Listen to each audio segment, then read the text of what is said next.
نجح علماء معهد بحوث البساتين بمركز البحوث الزراعية المصري في استنباط سلالات جديدة من نبات الزيتون، وبلغ عددها حوالي 11 سلالة. من المنتظر أن يتم عرض هذه الشتلات الجديدة اللي بتمثل سلالات الزيتون على الجمهور من خلال فعاليات المهرجان المصري للزيتون في نسخته الثانية، واللي هتنطلق إن شاء الله في 29 نوفمبر القادم، وبتستمر لمدة 4 أيام تقريبا. خلونا النهاردة نتعرف من خلال ضيفنا اللي مشرفنا داخل الاستوديو على هذه الإنجازات. بسعدنا يكون معانا ضيفنا الأستاذ الدكتور أحمد حلمي حسين، رئيس معهد بحوث البساتين. أهلا بك معنا يا فندم. اهلا بحضرتك يا فندم. منورنا. الله يكرمك. دكتور، خليني في البداية أسألك عن معهد بحوث البساتين.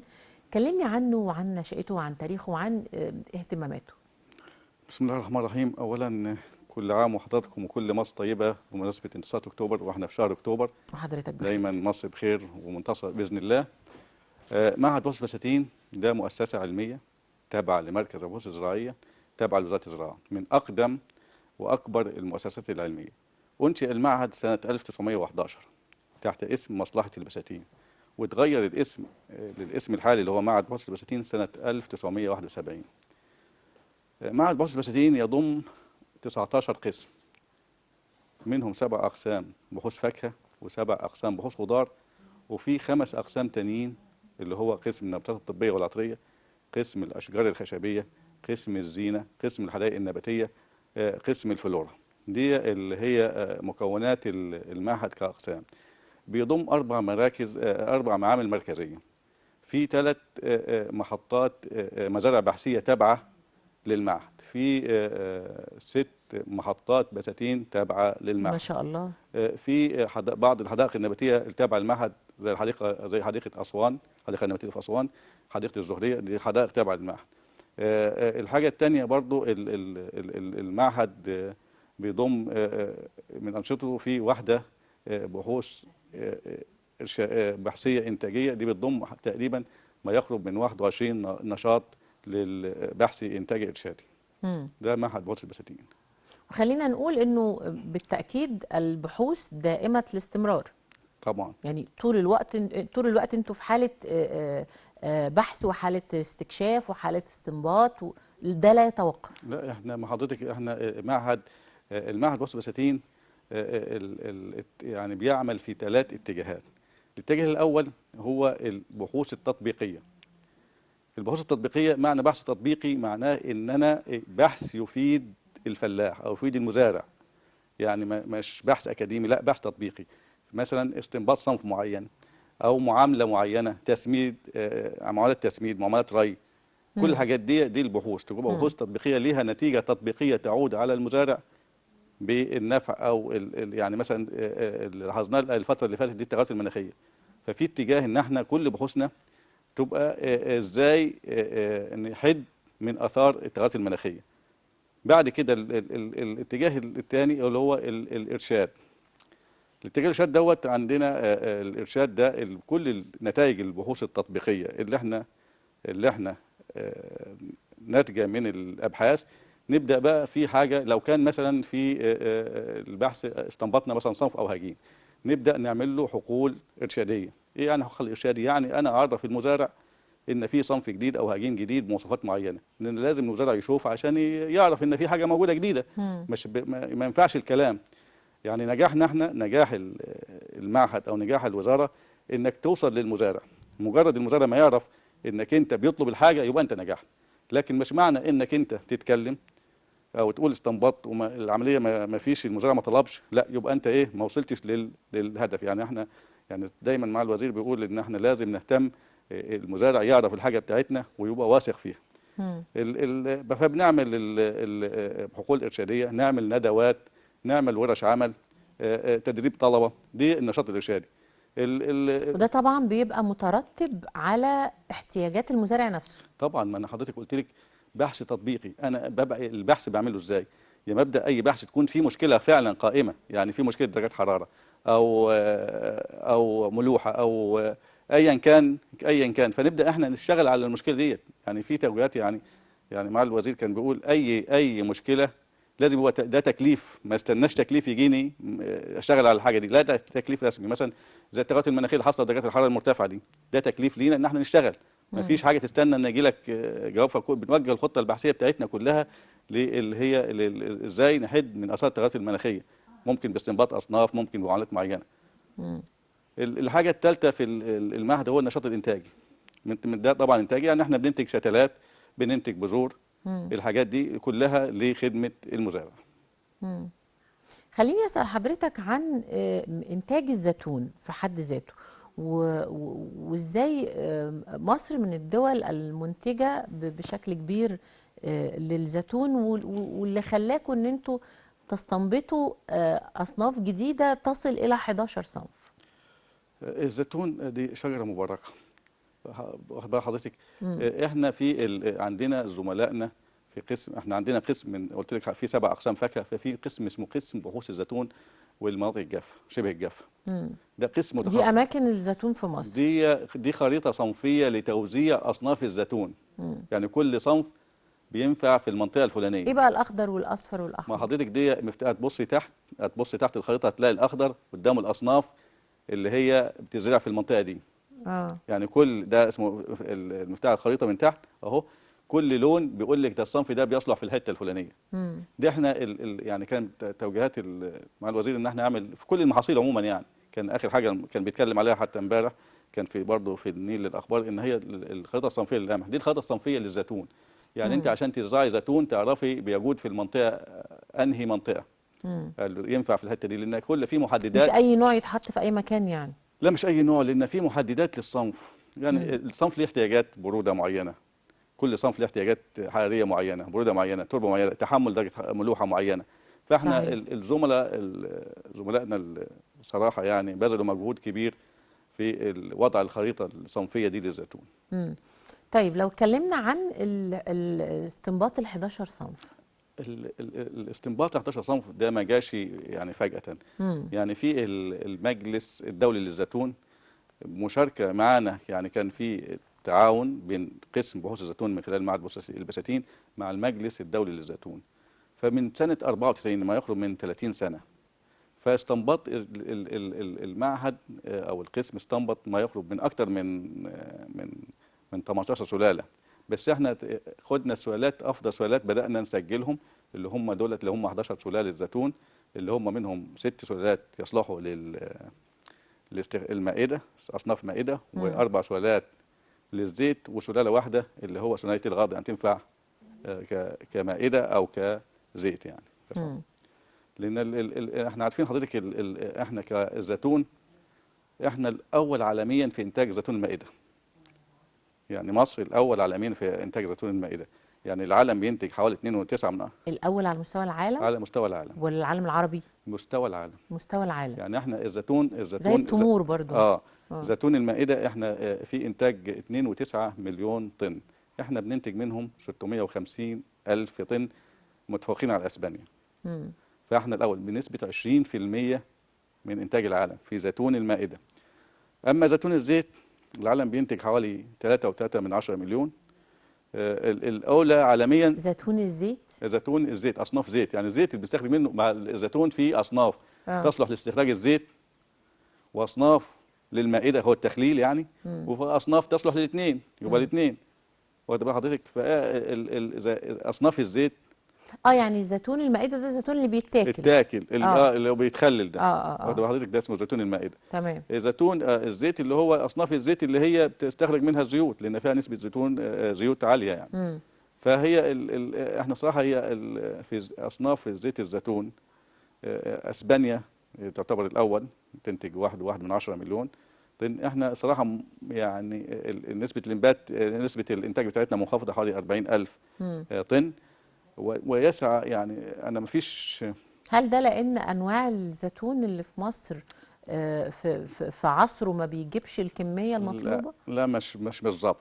مش بالظبط. هي الزيتون اصلا الزيت بيحتاج يعني معاصر يعني عاوز تبقى في معاصر موجوده عشان عصر الزيتون، عاوز يعني تجميع المساحات، لان ساعات تبقى مساحات صغيره، عاوز برضه زراعه تعاقديه عشان الناس ايه تبدا ايه يعني تكون في زراعه تعاقديه، انها ياخد منك الصنف ويعمل له عصر للزيت يعني. ففي بعض المحددات الاخرى يعني دي السعر برضه مهم، لان السعر ممكن يبقى منخفض شويه بالنسبه لثمار زيت اصناف زيت الزيتون اللي هي الزيت تبقى منخفضه عن المائده.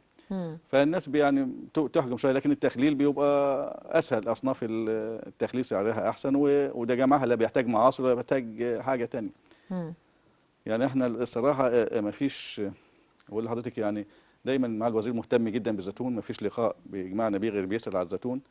ولذلك كان حتى في اول اكتوبر كان في تكليف من معاليه في مهرجان في سينا في العريش 3 اكتوبر لغايه 5 اكتوبر، مهرجان الزيتون، وكنا حضرنا من المعهد كان ممثل، المركز كان ممثل فيه، رحنا هناك كان موجود رئيس المجلس الدولي للزيتون الدولي اللي هو الدكتور عبد اللطيف ابو غديره، كان فيه برضه رئيس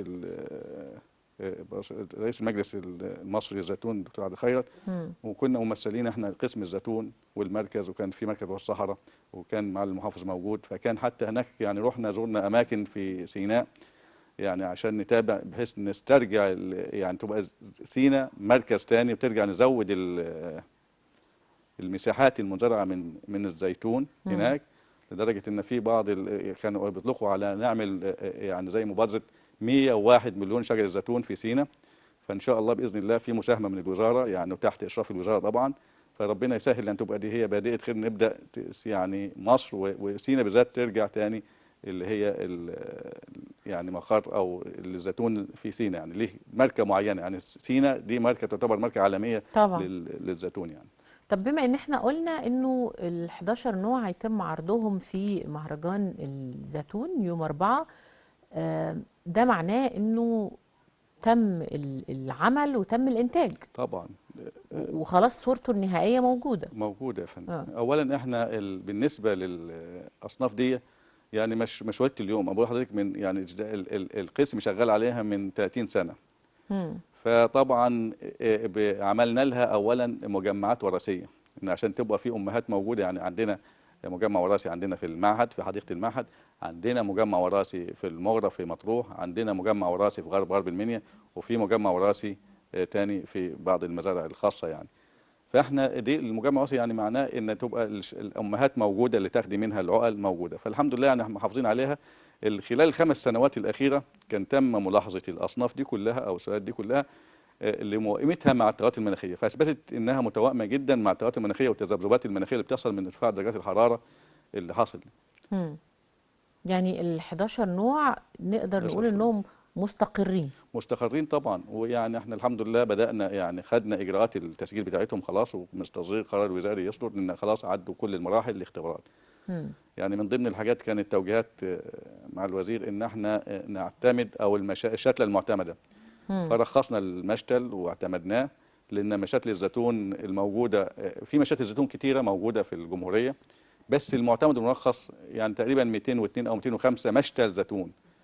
فكان طلب مع الوزير مننا ان احنا نقوم يعني بالمرور على المشاتل، نوعيهم ازاي اهميه ان تبقى في شتله مرخصه او معتمده لحفاظا على المزارع. لان احنا حضرتك زي ما انت عارفه الاشجار الفاكهه عموما لما تيجي تبدا تدي محصول من دي بشر بعد 3 سنين، فمعنى انك تروح تجيبي شتله مش عارفه مصدرها ايه وتيجي بعد 3 سنين تلاقيها مش هي الصنف اللي انت طالباه، فتبقى مشكله كبيره، لانك انت خدمه وارض ومستلزمات انتاج وخدمه كبيره يعني طبعا مصروفات انتاجيه كبيره. فاحنا الصراحه كان في تكليف ان واحنا الحمد لله بدانا مرينا الشهر اللي فات كله وشغالين، مرينا على اغلب المشاتل معظمها خلاص، يعني خلاص بنشطب الاسبوع ده باذن الله يبقى كتب تقرير عن المشاتل بنوعيهم. احنا الحمد لله بدانا بنفسنا، كان مشتل سجل اعتمدناه، يعني معنى مشتل مرخص او معتمد معناه في جهات رقابيه بتفتش على الشتلات ديت هل هي مطابقه للصنف، هل هي مصابه، هل كده، ده من خلال اداره فحص واعتماد التقاوي. التجربه خدت قد ايه يا فندم؟ احنا الشغل دوت بالنسبه لاستنباط الاصناف دي ده ما يخرج من 30 سنه. 30 يعني 30 سنه اصل العمليه مش فرديه، ده عمل جماعي، وبعدين دي فاكهه، لان استنباط صنف لا يقل عن 10 سنين. يعني الخضار مثلا خضار 10 بس اكيد مش نفس الفريق اللي بدا هو نفس الفريق في ناس متواجده من 94 في ناس بدات ويعني خلاص هتطلع معاشه يعني بدأ، فده اصل هو الشغل لازم يبقى جماعي، ولازم تبقى في مدرسه بتكمل، احنا بنبني يعني واحد بيكمل واحد، يعني مش شغل فردي يعني.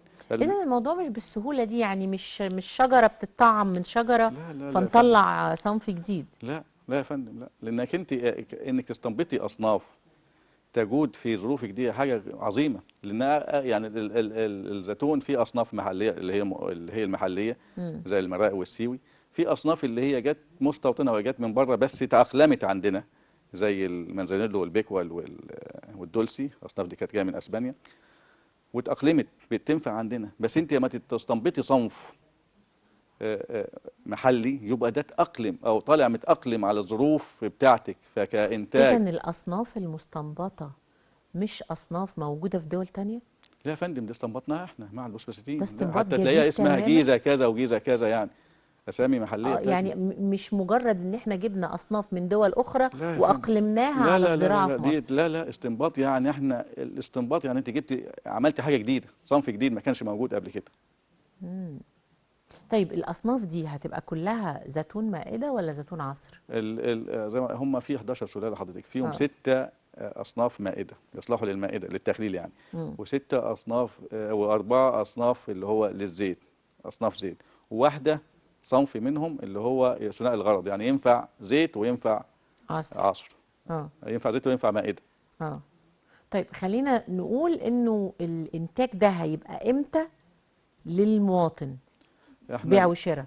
الشتلات ان شاء الله، بس مجرد ما يخلص القرض الوزاري احنا بنطلع شتل على طول موجوده، مم. شتلات موجوده للمزارعين، لان احنا كنا زي ما حضرتك قلت لحضرتك ان احنا كنا في سينا في اول اكتوبر، فمن ضمن الخطه ان احنا الاصناف بتاعتنا دي هنوديها هناك تزرع، نعمل امهات ونعمل مشاتل عشان نوزع لسينا تبقى موجوده هناك باذن الله.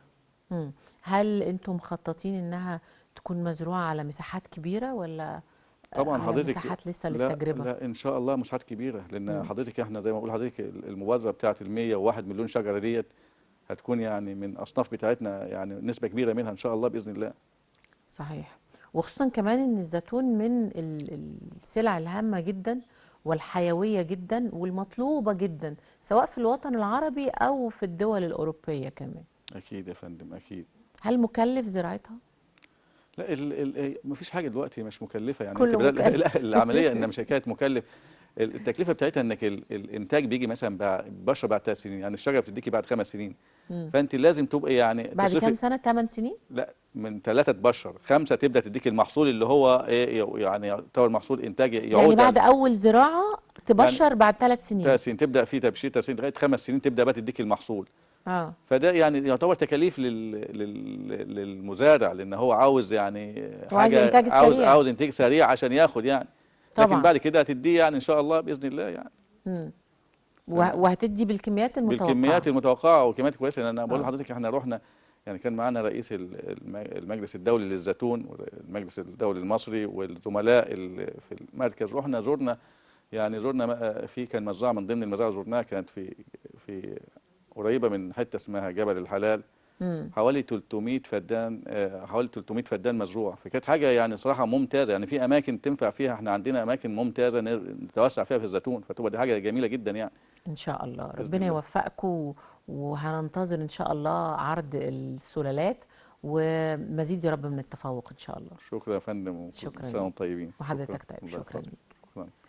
مشاهدينا أنا بشكركم أيضا على حسن المتابعة. النهاردة شفنا مع حضراتكم مجموعة من فقراتنا اللي بنتمنى إنها تكون حازت على إعجابكم. نعودكم بكرة إن شاء الله قبل دلوقتي بساعتين مع فريق عمل جديد، ودايما يا رب نهاركم سعيد.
الأداء يوم 6 أكتوبر كان أداء رائعا.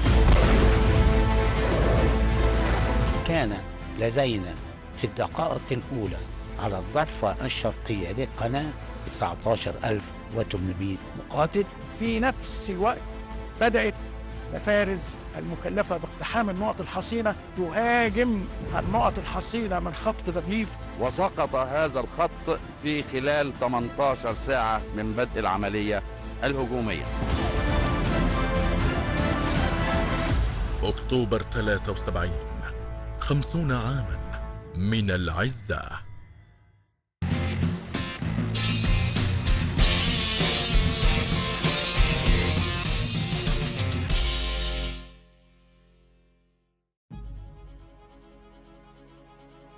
بلدنا عظيمة مليانة نجوم في كل المجالات، مواقف كتيرة ورحلة طويلة جدا، علماء وفنانين. الشباب الباحثين عليهم أن يستفيدوا من خبرة شيوخ العلم. عاشق السينما، تتفرج على الأفلام في السينما دي. خبراء ومفكرين. البحث العلمي ده لخدمة المجتمع، اللي درسوا لنا يعني تركوا أثر فينا. نجوم على لايف مع داليا أمين. 73 أنا عشت هذه الموضوعات. علاقتك بالتمثيل، هو في جزء جينات، الشيء بيبقى صعب لو أنا ما فهمتهوش.